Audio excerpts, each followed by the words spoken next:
Hello, my name is Abri, and in today's video, I'm going to show you how to share a Storyboard That assignment to Google Classroom and grade it.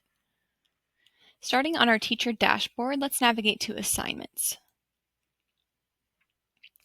I can create a new assignment, or I can use a storyboard I've already created.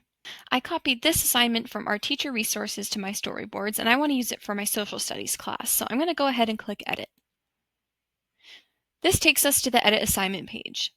I've already imported my social studies class from Google Classroom, which allows me to share storyboards to my classroom and imports all students from Google Classroom to Storyboard That.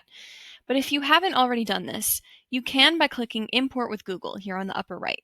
That will prompt you to sign in with your Google account your classroom is associated with and import from there.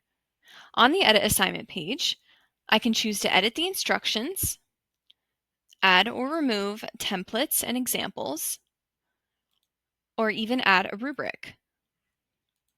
To share this assignment with my social studies class, I'm going to click on the checkbox to the left of the name of the class. This will prompt me to assign, schedule, or save as a draft, and select the date I want it to be due. When I'm ready, I'll click Post to Google Classroom. Now you'll see when you navigate to your Google Classroom page that the assignment pops up under the Classwork tab.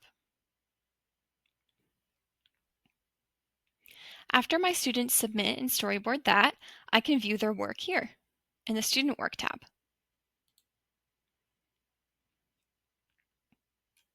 This is where I can grade and return my students' assignment.